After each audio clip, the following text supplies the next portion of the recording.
Olá, eu sou a Kel. Olá, eu sou a Bárbara E este é o Acabar. Olá a todos, sejam bem-vindos ao quarto episódio do Acabar. Hoje temos como convidado Ricardo Domingues. Foi Pedro Pinto que o trouxe cá. Muito gosto de estar aqui. Obrigada. Um prazer. Obrigado pelo convite. Sim, por teres aceito o convite do Pedro Pinto. já sabemos que foram colegas do liceu. É verdade. E o Pedro disse que havia muitas histórias para contar. Já aqui sabemos que se calhar não vão ser contadas, pronto, já temos esse insight. Eu nem sei a que é que ele se refere, não faço a mínima ideia. Bem, Então, vamos esta lá. conversa hoje tem plano para jogo. Pano para jogo. Estamos aqui, houve aqui uma disputa interna entre a equipa qual era o caminho que esta conversa ia levar, mas acabámos por perceber que com a biografia do Ricardo a conversa pode ir na mesma para os dois lados, para o Sim. marketing e para o gaming e esportes, que era uma das coisas que eu queria muito Sim. falar aqui. E fiquei mesmo muito contente porque temos aqui alguém que nos pode falar um bocadinho também sobre neuromarketing e é um tema que eu adoro. Portanto, hoje temos muita variedade, muito conteúdo. Vai ser muito bom. Pronto, a parte da apresentação do convidado toca-me sempre a mim, por isso o Ricardo Domingues é hoje Head of International Markets da BetLigue. Exatamente. É ainda vice-presidente da APAJO, Associação Portuguesa de Apostas e Jogos Online. É uma responsabilidade muito grande este cargo. Formou-se nos Estados Unidos em finanças, daí a ligação com o Pedro, não dos Estados Unidos, mas o liceu foi com o Pedro Pinto, foi daí a ligação do nosso último convidado. E apesar da formação na área de finanças, há uma paixão e uma ligação ao marketing que eu não consigo perceber como é que um financeiro tem uma paixoneta pelo marketing e publicidade, porque isto é uma luta interna em casa, porque eu tenho um financeiro que não percebe a minha vida de marketing e publicidade, por isso não consigo arranjar aqui uma correlação entre uma pessoa que é financeira e depois vira para o marketing. Eu gostava de perceber no futuro, que é para ver se consigo virar a pessoa que tenho lá em casa para isto.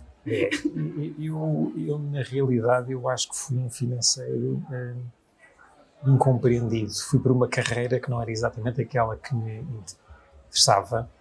Logo no primeiro ou segundo ano da universidade, eu tinha um curso base de marketing e acabei por me interessar muito mais por marketing do que pela área financeira. Ainda trabalhei no início da carreira há alguns anos na área financeira. Aliás, esse tinha sido o plano desde o início. Que era uma carreira mais estável, não é? Exatamente. E eu achava alguma piada aos mercados financeiros e, portanto, era aí que eu queria fazer carreira, mas demorei alguns anos. Eu diria, só para aí há 10 anos atrás é que cheguei a essa conclusão, portanto, demorei algum tempo. Eu, na realidade, gosto mesmo é de marketing e é aí que eu me sinto feliz. É um lado mais criativo. Criar campanhas de publicidade, acho que é isso que me satisfaz mais. Durante algum tempo eu estive à frente de alguns projetos, de algumas empresas, e há uma parte menos interessante em todos os cargos, mas no marketing essa parte menos interessante é muito pequena. Quando estive à frente de alguns projetos, acabei por ter outras áreas funcionais a reportar a mim. Não era tão... No marketing nunca há um dia igual, não é? As coisas estão sempre a mudar. Portanto, na realidade, eu sou um marketeer que durante algum tempo andou enganado nas finanças. Exatamente. Nos últimos 20 anos trabalhou na área de mídia e tecnologia, mas sempre com a ligação ao digital, daí esta ligação mais para a área criativa. Fascinou-se pelas ciências comportamentais e tem-se dedicado nos últimos anos a defender a importância da economia comportamental e da neurociência do marketing. E esta ligação com a Bárbara e comigo também, porque eu também sou da área do marketing, mas esta parte da neurociência acaba sempre por fascinar mais a Bárbara. Sim. Deixem-vos contar que essa ligação ao digital já tem há muitos anos, aliás, foi praticamente no início da minha carreira. Eu comecei a trabalhar em 95 ou 96 e logo no início eu trabalhei com Investor Relations, representava empresas cotadas na Nasdaq e muitos mercados, empresas mid-cap que eram representadas na altura, pelo meu chefe, e eu assistia e ajudava a manter os fundos de investimento e outros investidores a par das últimas notícias destas empresas. Nessa altura eu tinha algum tempo, as tarefas diárias não me ocupavam Todo o tempo todo, e foi nessa altura que começou a surgir a internet, especificamente uma rede que era a Microsoft Network, um bocadinho antes de ter surgido aquilo que é o grande aumento da web, da www. E nessa altura surgiu este interesse e nunca mais se foi embora. Portanto, desde essa altura, desde 96, que eu tenho ligação ao digital. Foi um bocado a internet que então suscitou este fascínio pela criatividade. Catalisou, porque já cá estava dentro, não é? Mas a internet era todo um novo mundo, no início era todo um novo mundo. Sim. À descoberta, e eu passava horas e horas a explorar. Ainda havia pouca... Não havia a quantidade de informação que há hoje, mas lembro-me que tinha um modem daqueles que fazia barulho. E que desligavam quando o telefone... Exatamente. E lá eu, navegando. Isso já é uma história já de 20 anos. E onde é que surge o neuromarketing, então, nesta jornada? Bom, o neuromarketing dá um salto assim, talvez de 15 anos ou mais para a frente. Surgiu este meu interesse, eu sempre tive interesse em entender como funciona a mente humana, em particularmente do consumidor, como funciona no sentido de poder criar campanhas mais eficazes. E aquilo que, a altura em que acabei por materializar mais este interesse foi quando surgiu aquele escândalo da Cambridge Analytica. E eu achei, se estes tipos conseguem, eu também consigo. Não é? E comecei a investigar. Nessa altura comecei a estudar sobre Behavioral Science, Behavioral Economics, e vim parar a um senhor chamado Daniel Kahneman, que tem um livro chamado Thinking Fast and Slow, que explica, que ganhou um prémio Nobel à conta deste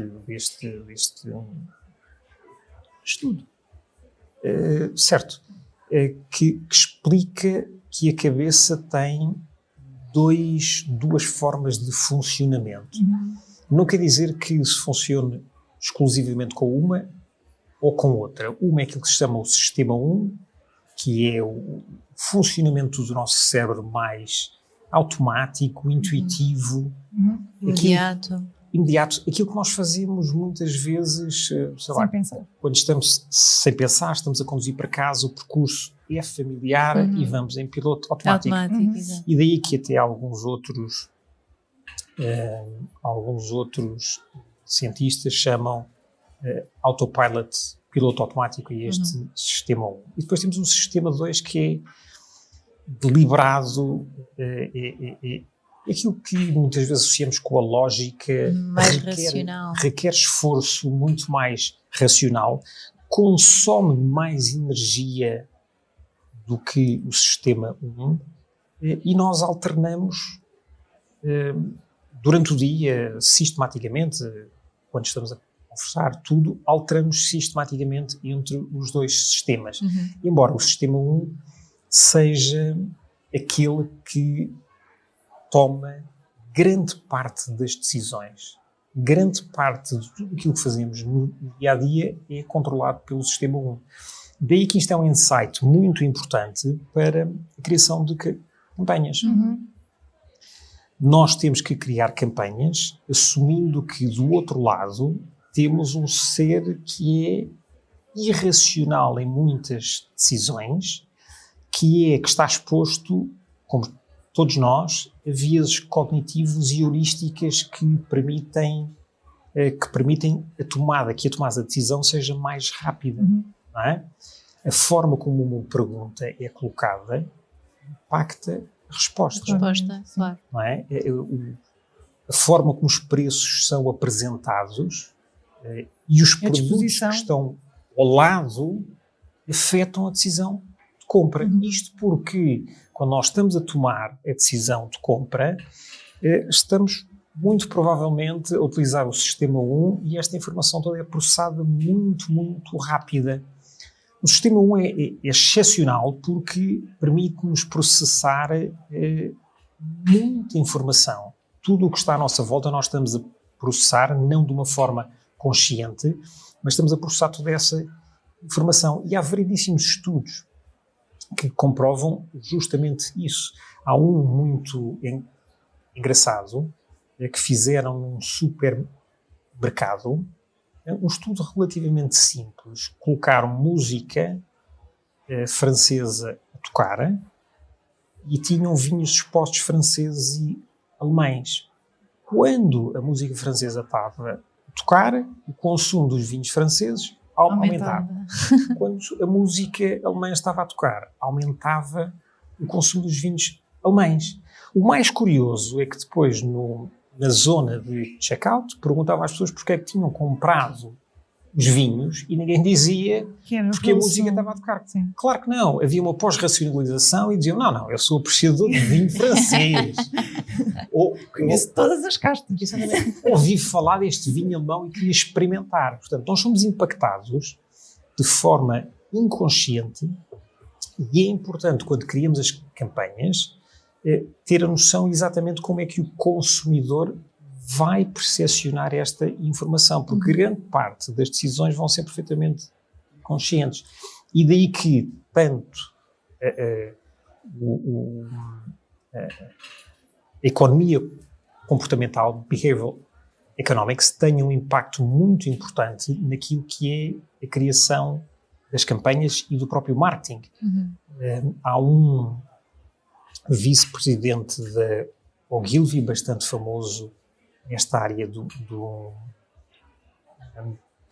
behavioral science, behavioral economics, que diz que a revolução do marketing nos próximos tempos não é tecnológica, é sobretudo uma revolução da psicologia.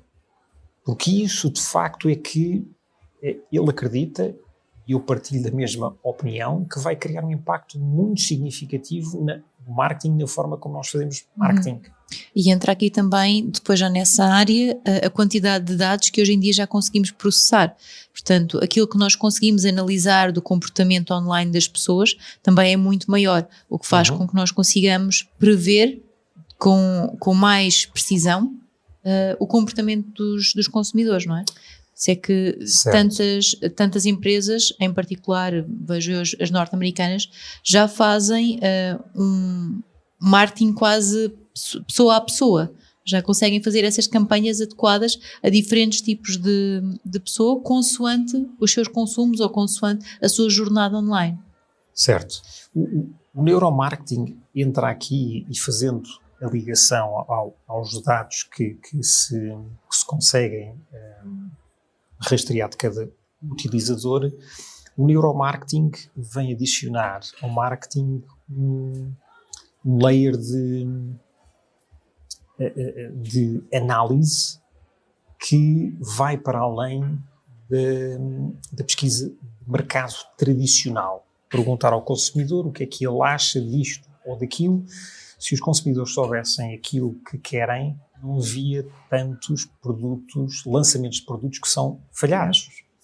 E portanto, o neuromarketing vem introduzir algumas ferramentas que permitem aos marketeers tentar perceber como é que o consumidor reage àquele produto, àquela campanha, mas sem lhe perguntar diretamente. Até porque, como referiste há pouco, a questão da própria pergunta pode enviesar a resposta, não é? A forma como nós colocamos a questão, se existem também outras pessoas na sala, à partida também vai haver aqui um viés devido ao comportamento de grupo, não é? Existem vários outros fatores que podem não influenciar. Exato, que podem influenciar e fazer com que uma campanha de facto não seja certo. As respostas podem ser influenciadas por N fatores. Pelo simples facto de o entrevistador me fazer uma pergunta um bocadinho desconfortável, de eu querer ou Fugir. parecer cool, ou parecer, ou de não querer responder, e portanto dar uma resposta ligeiramente diferente. O que não é possível, ou que é muito mais difícil de falsificar, aliás, estas técnicas usam-se nos interrogatórios, nos filmes de espionagem, não é? É muito mais difícil. Uma das técnicas que o neuromarketing introduz é uma ferramenta chamada ressonância magnética funcional, que permite ver a atividade cerebral quando o utilizador é exposto a certo tipo de estímulos. Usam isso, usam também algumas ferramentas que permitem medir as alterações fisiológicas. Se a pessoa fica a transpirar, se o ritmo cardíaco aumenta, até se a pupila se altera, se há alterações faciais. O neuromarketing tem ainda está no seu início, tem uma desvantagem que é, para já, estas técnicas mais avançadas, a ressonância magnética funcional, é particularmente cara e é preciso levar as pessoas para dentro de um laboratório para conseguir fazer. Mas já existem outras ferramentas. Há uma ferramenta chamada Face Reader, por exemplo, que se permite instalar, sei lá, num questionário normal, expor as pessoas a um anúncio e automaticamente esse Face Reader, através da câmara do telemóvel, está a ler as microexpressões, a dilatação das pupilas, etc. E isso dá-nos alguma informação mais real do que muitas vezes aquela que é obtida diretamente. São as mesmas técnicas utilizadas até para decifrar as mentiras e todo aquele comportamento. Certo. E a tecnologia está a ficar, essa tecnologia de neuromarketing, essas ferramentas estão a ficar mais baratas e nos próximos anos estima-se que sejam bastante mais utilizadas do que neste momento. E em termos de campanhas de trabalhos que tenhas feito nos últimos tempos, em particular aqui de jogo, qual é que é aquela que realmente deu mais prazer e se de alguma forma estas noções de neuromarketing foram aplicadas nessas campanhas? Bom, todas as campanhas que a minha equipa cria, nós procuramos incorporar este tipo de conhecimento. Confesso que dentro da área do neuromarketing, a única ferramenta que vamos começar a utilizar dentro de pouco tempo é esta do Face Reader, para perceber como é que as pessoas reagem às campanhas. Já está no nosso pipeline começar a fazê-lo. E aquilo diz respeito aos viéses cognitivos, heurísticas, tudo aquilo que abrange behavioral economics, nós incorporamos esse conhecimento, criação de tudo o que é comunicação. Eu vou passando conhecimento, links, às vezes que encontro de artigos, etc., vou passando às minhas equipas e tentamos, dentro do possível, incorporar isso nas nossas campanhas. E vemos que faz a diferença. Escassez, por exemplo, é um dos vieses cognitivos que se usa muito na publicidade, mas efetivamente funciona, não é? Compra porque só há 100, não há mais. E vai tudo a correr. Portanto, este tipo de técnicas funcionam. E nós tentamos incorporar isso nas campanhas todas que fazemos. Alguma assim que tenhas mais orgulho das últimas campanhas? Alguma. Eu acho que os últimos 3 anos a equipa tem feito um trabalho excepcional. Nós tem sido uma evolução na qualidade das campanhas que criamos, dos filmes publicitários que temos vindo a criar. Se calhar mencionava esta última campanha que fizemos para o Euro. Foi uma campanha muito interessante. Passou pela criação de uma música de apoio à seleção. Funcionou bem, que acabou por se tornar até uma música não oficial de apoio à seleção, porque era uma música extremamente simples, mas tinha um certo ritmo, tinha até uma dança, e portanto aquilo acabou por funcionar bem. Lançámos um videoclipe de apoio a essa música e tivemos um outro edit publicitário, esse sim que passou na televisão, depois com várias secundagens. Plataformas diferentes, conteúdos diferentes. Sem dúvida alguma. E tinha um press kit também muito engraçado. Criámos um press kit com os Walkmans. Fomos buscar lá o que passado. Haja quem não saiba o que é isso. Walkman, gravámos a música numa cassete. Lindo! E mandámos entregar uns press kits bastante espetacular, pouco usuais. Sim. Porque é E super difícil, criativo. sim, é difícil muitas vezes capturar a atenção Claro. dos meios. dos meios e, portanto, decidimos fazer uma coisa ligeiramente diferente. Como estávamos a apresentar uma música, achámos que fazia sentido. Comprámos uns Walkmans, versão chinesa do Walkman, que já tinha um conversor para MP3, etc. Então já era Acabou muito mais à frente. Sim. muito mais à frente, mas foi engraçado. Ok.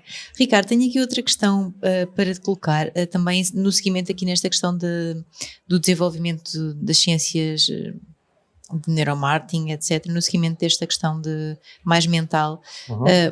Como é que as casas de aposta online lidam com as questões de saúde mental e de adição ao jogo? Esta é uma questão também que calculo que vocês tenham muitas vezes e que vos seja colocada muitas vezes, e é de facto uma questão que nos interessa colocar. Interessa-vos a vocês e a nós. E é uma questão que é recorrente. Vocês são várias vezes questionados com esta preocupação. Nós somos questionados pelos consumidores, não é frequente, mas os mídia dão obviamente um grande enfoque a este assunto. Para nós é um pilar da nossa atividade de marketing, é um pilar da marca, mesmo da marca em si. Eu não vejo a questão do jogo responsável como um pilar à parte de ações de responsabilidade corporativa, nada disso. Faz parte da marca, é uma preocupação que nós temos, sobretudo porque faz parte. Nós somos um agente económico, estamos inseridos na sociedade, temos que ter essa preocupação e, sobretudo, para o negócio ser sustentável a prazo, nós não podemos deixar um rastro de destruição atrás. Faz sentido. Esta questão do jogo problemático, segundo dados publicados pelo nosso regulador, existem ligeiramente menos de 3% de pessoas que se auto-excluíram. Portanto, no âmbito de todos aqueles que jogam online, vamos falar de um número relativamente reduzido. Não quero com isto diminuir a importância desses 3%. Para essas famílias é um assunto muitíssimo importante. É uma patologia, como é o cancro, e é preciso ser tratada com seriedade da parte dos operadores. Nós temos essa noção e, na medida do possível, nós queremos reduzir este número a 0%. 0% do negócio deve ser gerado a partir de jogo problemático. É claro que o 0% é uma utopia, mas se conseguirmos reduzir a 0,5%, já é melhor do que aquilo que temos hoje. Como é que se faz isto? É educando o consumidor, em particular o consumidor muito jovem que começa a entrar agora no mundo do jogo online. Nós entendemos que, ao contrário de outras atividades lúdicas, os jovens não têm formação para este tópico no seio da família. Sei lá, álcool, consumo de álcool é algo que os jovens vão sendo expostos, não é? expostos. O hábito de beber um copo de vinho, etc. E os pais não é? falam e explicam. No jogo é um fenómeno relativamente, em particular o jogo online, é um fenómeno relativamente recente e, portanto, não existe ainda essa cultura no seio das famílias. E muitos dos pais também ainda nem sabem o que é que eles estão fazendo no computador, não é? Correto. Depois é aquele jogo que os pais sabem que é o Total Loto e o Total Bola. E já vem da geração deles. Outra coisa são estas novas tecnologias. Certo. E, portanto, nós entendemos que é importante assumirmos um bocado esse papel de educar o consumidor, entrar no hábito de estabelecer limites de jogo, porque há alguns dados que apontam para a patologia do jogo ser uma predisposição genética, o que significa que é uma roleta russa se as pessoas podem ter essa predisposição genética ou não. E, portanto, é uma boa prática definir limites de jogo e encarar o jogo de uma forma como entretenimento, da mesma forma que vão ao cinema, etc. Devem definir um orçamento e jogar com esse orçamento e ponto. Da mesma forma que devem definir limites de horas que vão passar em frente à Netflix para não estarem horas e horas e horas ou a jogar os tipos de jogos, os FIFAs, etc. Tem que ser adictivo. Sim. Há vários. Longe disso, e normalmente aquilo que verificamos é que as pessoas que têm problemas de jogo também costumam ter outras adições. Portanto, fumar, beber, eventualmente. Sozinho, normalmente. E vocês têm, esta parte de educação, mas quando se torna verdadeiramente extremo, vocês conseguem analisar o comportamento também da pessoa? Certo. Nós temos os dados todos de transacionais, não temos propriamente perguntar à pessoa se acha que ela tem um problema de jogo, não é? Nós conseguimos detectar aquilo que são padrões de risco. Através do seu comportamento nas apostas, consegue-se perceber. Certo. Sobretudo, às vezes, na duração das sessões de jogo, a intensidade do jogo que vai escalando, fazer um pedido, ganham um prémio, fazem um pedido de levantamento, cancelam, depois depositam, depois tiram, quer dizer, vê-se, é um comportamento algo frenético. Aquilo que pretendemos fazer, e o setor todo está a evoluir neste sentido, beneficiar daquilo que é as novas tecnologias, a inteligência artificial, no sentido de conseguir detectar precocemente padrões de risco e bloquear nessa fase para não deixar que evolua. Portanto, essa parte transacional é muito importante para nós conseguirmos criar estes modelos que possam, no futuro, já existem alguns operadores com alguns modelos, seguramente, se andarmos 5 anos para a frente, vão funcionar muito melhor do que aquilo que funcionam hoje, mas que já começam a selecionar grupos de jogadores que aparentam ter problemas de jogo. E a partir daí são analisados, neste momento por um humano, que se achar que de facto existe um problema de jogo, fecha conta. Porque gastar muito dinheiro no jogo não é igual a ter um problema de jogo. Há pessoas que gastam 50 euros e já estão a ceder aquilo que têm porque faz-lhes falta. E há outros que gastam muito mais e não lhes faz diferença. Portanto, isso não é sinónimo de gastar muito dinheiro em jogo. É o tipo de comportamento, não é? A forma como jogam. Exatamente. E em relação, obviamente, aqui a questão da pandemia certamente levantou ainda mais questões nesse sentido, não é? Certo. Qual foi o impacto que a pandemia teve no vosso negócio? Certamente que houve aqui uma grande diferença, penso eu. Eu iria começar por dizer que foram 2 pontos de cota de mercado, porque no início da pandemia, lá para março do ano passado,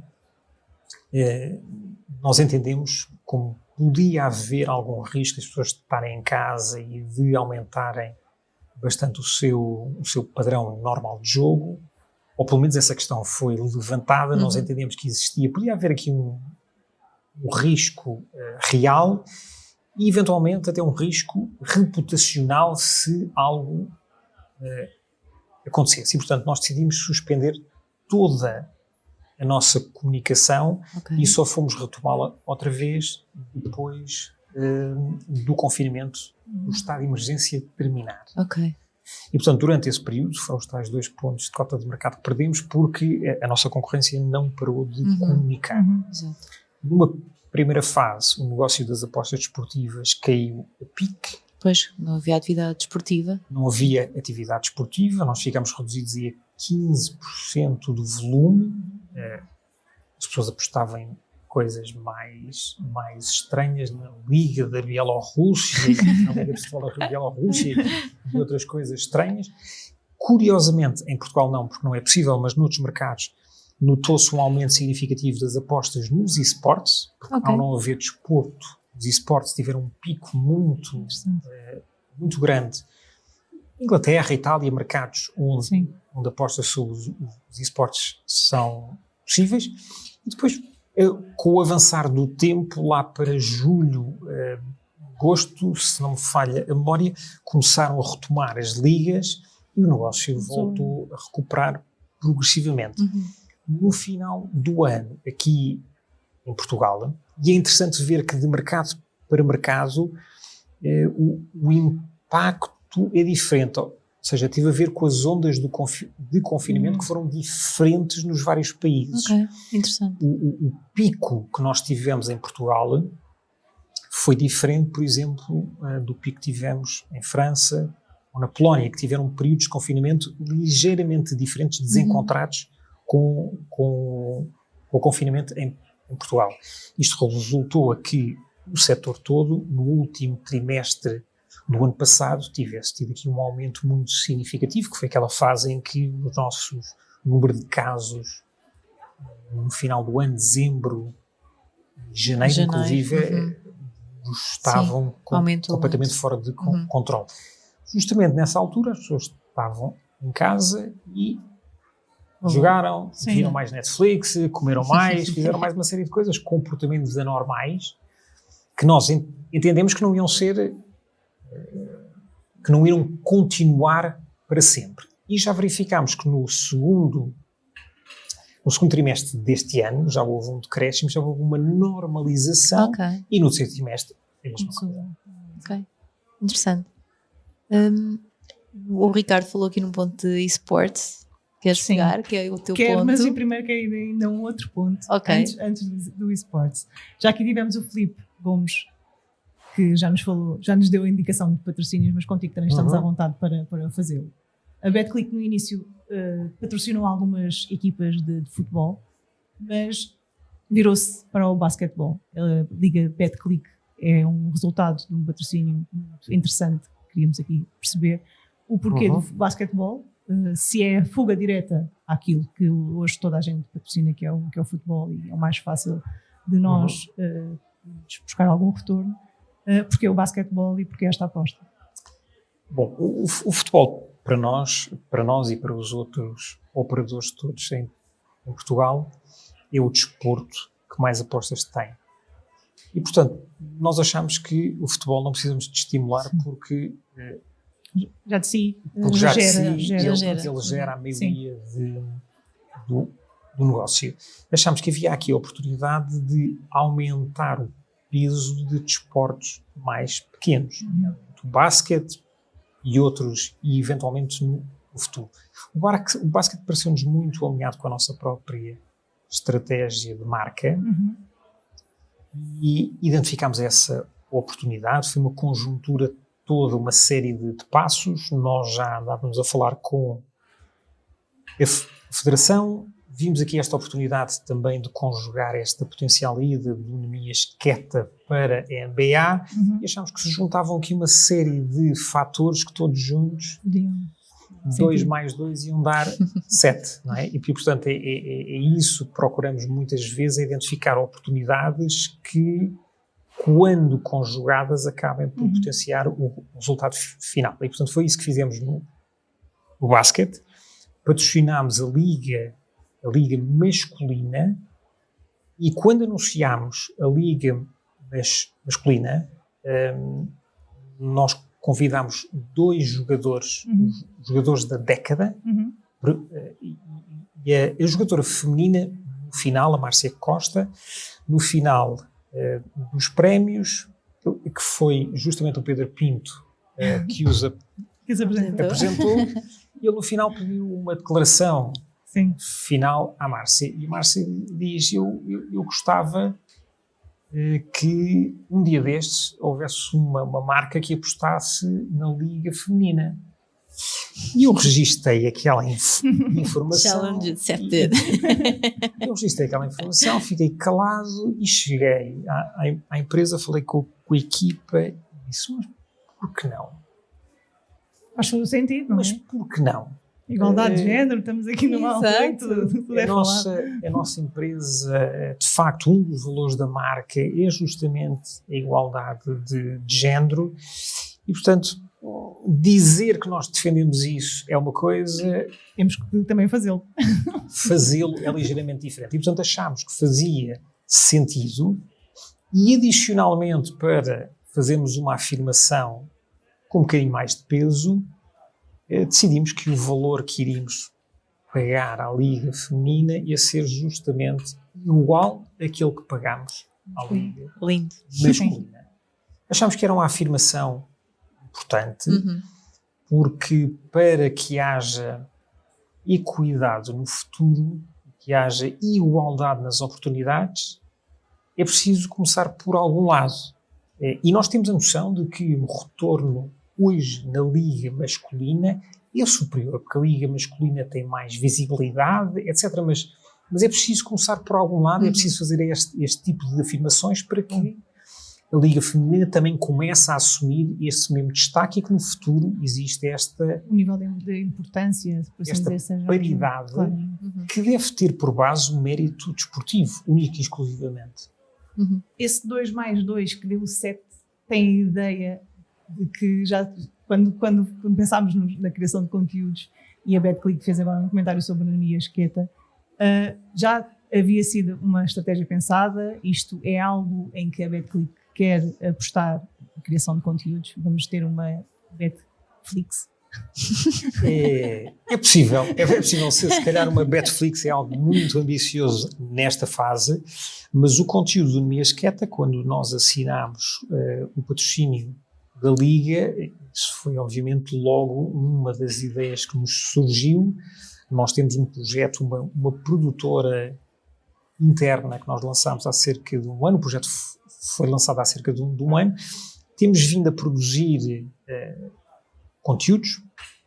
Aliás, lançámos esta iniciativa muito numa perspectiva de co-criação, desafiando realizadores, até pessoas com ideias, pessoas que tenham ideias para conteúdos interessantes, sempre tocando um bocado na área desportiva, porque o nosso negócio está muito ligado a isso. Nós entendemos que é um negócio de entretenimento, mas muito ligado à área desportiva, e, portanto, pedimos que nos enviassem histórias. Nós temos recursos.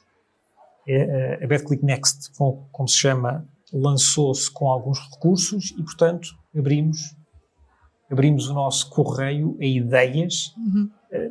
Quem tiver uma ideia pode submeter, ela é avaliada por um conselho editorial, e caso achemos que a ideia tem mérito e que faz sentido, nós apoiamos essa iniciativa financeiramente e com recursos. O que quer dizer que alguém que tenha uma ideia, mas não sabe propriamente como realizar um filme, um documentário, nós arranjamos os recursos para isso. Juntamos eventualmente um realizador experiente, porque aquilo que nos interessa é contar histórias que ainda não tenham sido contadas.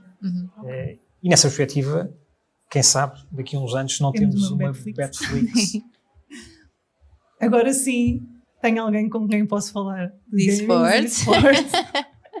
A BetClick juntou-se à equipa de esportes Apogee. Certo. Esta aposta requer, ou seja, é o resultado de que estão completamente com a noção de que isto é uma audiência nacional e internacional que temos que apostar?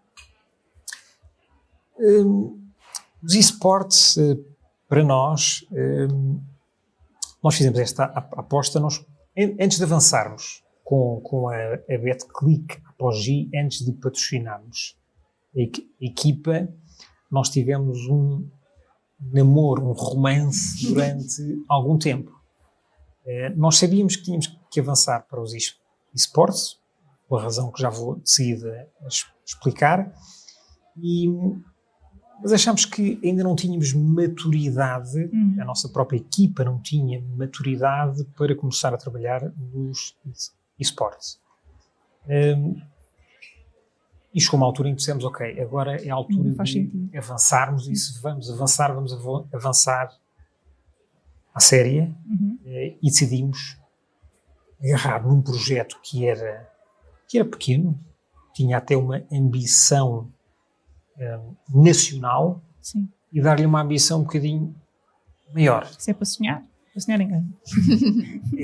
Eu acho que é importante sonhar, e isso comanda a vida, e no caso do CEO da equipa, ele já tinha essa ambição de crescer, mas às vezes quando a carteira não permite, era um passo de cada vez. A ambição é um bocadinho mais pequena, não é?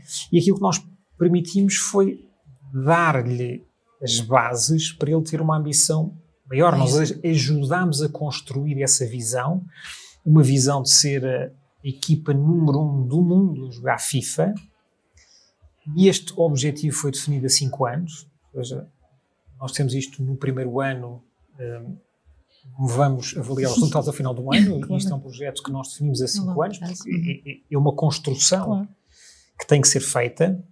Adicionámos um pilar muito interessante à própria equipa, que é um pilar de sustentabilidade. É um farol na área do gaming que dá luz a esta problemática da pegada de carbono. Okay. Não havia nenhuma equipa que focasse este tema, apesar de alguns dos fabricantes de equipamentos e de máquinas já começarem a aderir, estarem sensíveis a esta questão da pegada de carbono. Isto era uma preocupação da BetClick que nós transferimos para a equipa de esportes e materializámos de uma forma muito prática. Nós estamos a certificar a empresa toda, a BetClick, o grupo todo e a equipa, para sermos uma empresa, primeiro para avaliarmos a nossa pegada de carbono e depois para podermos neutralizá-la. Ok, interessante. Para a equipa especificamente, porque esse é um dos pilares principais de comunicação da equipa, criámos uma aplicação que os jogadores usam enquanto estão a jogar, ou inclusive quando podem estar a viajar de avião ou podem estar a viajar de carro, que permite medir de uma forma muito precisa. Por trás tem um algoritmo que vai possibilitando medir a pegada de carbono daquele atleta. Tudo isso é centralizado numa base de dados com os atletas todos, para nós podermos saber qual é que é a pegada carbónica daquela equipa. Isso é fantástico. Nós vamos apresentar este projeto no decorrer do próximo ano e esperemos que esta iniciativa depois se estenda a outras equipas. Inclusive, vamos pensar de que forma é que podemos arranjar um modelo, arranjar uma elétrica que queira patrocinar o projeto no sentido de torná-lo disponível para outras equipas. Nós achamos que é de facto um ponto muito distintivo da BetClick. Sim, é algo inovador, é algo que ainda não tinha sido espetacular. Espetacular, sim. O que é que pensam ter de retorno ao apostar em gaming e esportes? É algo que em Portugal ainda não está muito falado em termos de investimento. O que é que a BetClick vê como possível retorno nesta aposta? Em alguns outros países, Itália, por exemplo, Polónia, Inglaterra, é possível ter um retorno mais imediato. Isto porque é possível oferecer apostas sobre esportes. Em Portugal, entendimento regulador é que os esportes necessitam de uma alteração legislativa e, portanto, não é considerado mais um desporto. Ok.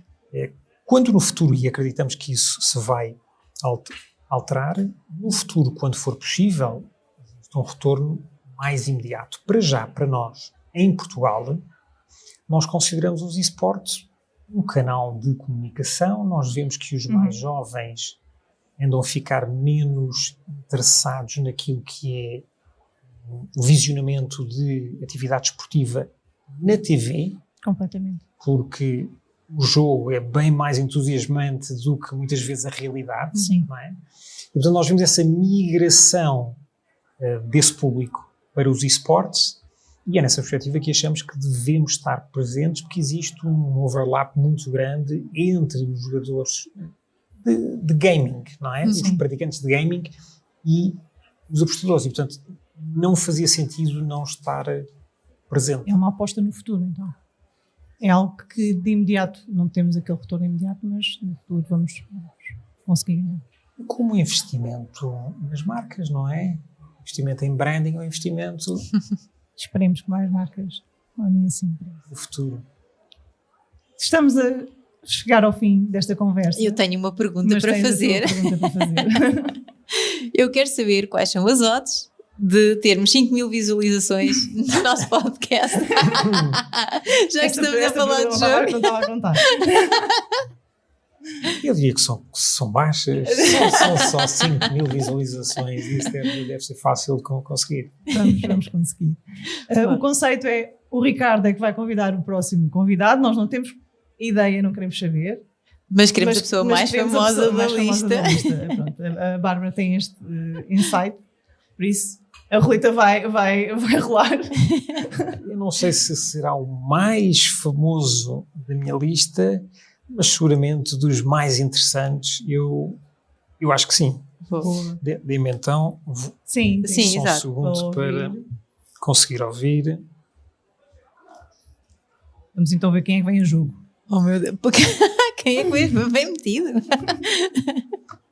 Vamos lá ver. Agora bate-me sempre aquele nervoso. Se calhar agora miudinho. podíamos mudar o Kelbar para uma coisa de jogos. Vamos lá ver se ele está disponível. Nossa, aquele bar vai ter. Daquelas aposta. coisas tipo, de setas.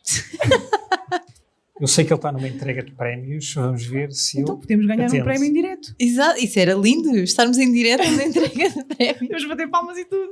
Vamos lá ver se ele atende. Estou sim? Francisco. É que convém avisar que ele está a ser gravado. Tudo bem? Olha, estás a ser gravado, não digas aí disparates nenhum, não é? Estou a ser gravado, calma, mas é para a polícia. É para aquele bar. Não me escuta. É Francisco. Olá, Francisco. Eu sou a Olá. Raquel. Olá, Eu Raquel. sou a Bárbara Olá, Bárbara. e estás no aquele bar. Portanto, Aquele bar? é o nosso podcast. É um podcast e Ok, busted, ok. Acabaste de ser entalado, foi um termo utilizado neste podcast, por isso podemos Entalado, voltar a utilizá-lo. Pelo Ok. Ricardo, e ele acabou de te convidar para vir a este podcast. Eu fui desafiado para convidar. Embora.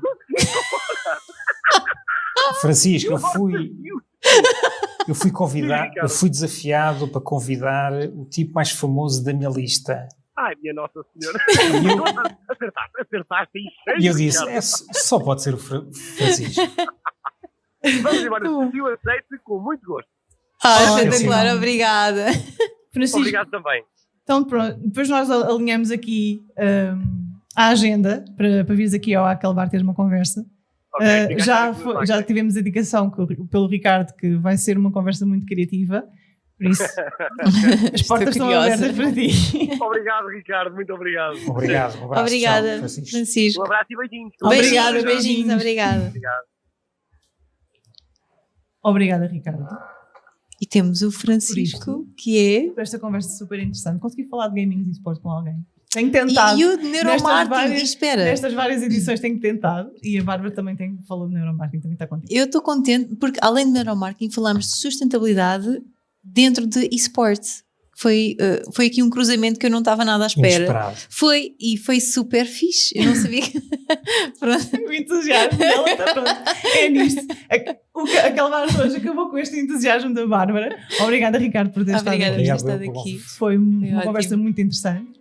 Por isso, já sabem, o próximo convidado do Ricardo é o Francisco. Estamos completamente à vontade com esta boa disposição que ele nos deixou. Por isso, Exato. obrigada. Obrigada e não perca o próximo episódio. Tchau, tchau.